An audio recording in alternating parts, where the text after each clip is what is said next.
Welcome to studio news திறக்கம். யாரை பற்றி பார்க்க போகிறோம்னா, நிறைய மாவட்ட செயலாளர்கிட்ட பார்த்தீங்கன்னா ஓபிஎஸ் வசம் பார்த்தீங்கன்னா பேசிகிட்டு இருக்காங்க.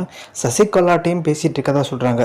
இது தவிர்த்து பார்த்தீங்கன்னா எடப்பாடி பழனிசாமியால் மாவட்ட செயலாளர்லாம் நீக்க முடியாது பெரிய லெவலில். இப்போ வெங்கடாச்சலம் இப்போ ஒரு மாவட்ட செயலாளர் சேலத்திலேயே பார்த்தீங்கன்னா நீக்கினதா பார்த்தீங்கன்னா ஒரு விஷயம் நம்ம போயிட்டுருக்கு.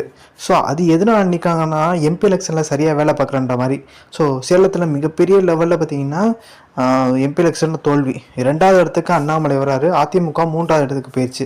ஸோ இதுக்கு பின்னலில் பார்த்தீங்கன்னா மிகப்பெரிய லெவலில் மாவட்ட செயலர்கள் யாருமே வேலை செய்யலை அப்படின்ற மாதிரி பார்த்தீங்கன்னா ஒரு விஷயம் சொன்னாலுமே தமிழ்நாடு ஃபுல்லாக தான் தோல்வி. நிறைய இடங்களில் பார்த்தீங்கன்னா 3வது இடம் வந்திருக்காங்க. அவங்களெல்லாம் நீக்கிட்டிங்களான்ட்டு ஒரு கேள்வி எல்லாருக்குமே இருக்கும்.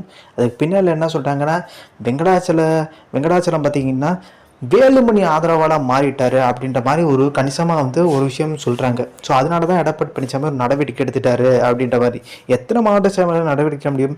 அதே மாதிரி சசிகலா ஓபிஎஸ் மீண்டும் வர்றதுக்கான ஒரு முயற்சியில் பார்த்தீங்கன்னா அவருமே இருந்ததாக சொல்கிறாங்க. ரீசெண்டாக பார்த்தீங்கன்னா சேலம் இளங்கோவன் கூட பார்த்தீங்கன்னா கொஞ்சம் டிஸ்டன்ஸ் மெயின்டைன் பண்ண ஆரம்பிச்சிட்டாரு. எதனால் டிஸ்டன்ஸ் மெயின்டைன் பண்ணுறாங்கன்னா, எடப்பாடி பழனிசாமி பெரிய லெவலில் சேலம் இளங்கோவனை சந்திக்கிறது இல்லை, கொஞ்சம் தவிர்க்கிறாரு எடப்பாடி பழனிசாமி. இதுக்கு முக்கியமான காரணம் அவருமே ஒரு சஜஷன் சொல்லியிருக்காரு, ஓபிஎஸ் சசிகலா இணைங்கன்ற மாதிரி. அதனால தான் பார்த்தீங்கன்னா அவரையும் தவிர்க்க ஆரம்பிச்சிட்டா எடப்பாடி பழனிசாமி அப்படின்ற மாதிரி ஒரு விஷயம் பரவலாக பேசிகிட்டு இருக்காங்க. அதே மாதிரி அந்த கொடநாடு விஷயம் பார்த்தீங்கன்னா எடப்பாடி பழனிசாமி இந்த டவர் எங்கெங்கே பேசியிருக்காங்க, யார் யார் பேசியிருக்காங்கன்ற ஒரு லிஸ்ட்டு இருக்குது. அதில் எடப்பாடி பழனிசாமிக்கு ஒரு நெருக்கடி இருக்கிறதாகவும் தகவல் வெளியே. ஸோ இதுவும் ஒரு காரணம். இந்த பிரமாண பத்திர விஷயம், அதே மாதிரி அந்த ஐடி ரைடு, ராமலிங்கம் எடப்பாடியோட உறவினர் வீட்டில் ரைடு நடந்தது, இதெல்லாம் எடப்பாடி பழனிசாமிக்கு ஒரு சிக்கலை தரக்கூடிய விஷயமாக தான் இப்போ அதிமுக உள்வட்டத்தில் சொல்கிறாங்க. ஸோ இந்த இன்ஃபர்மேஷன் லைக் ஷேர் சப்ஸ்கிரைப்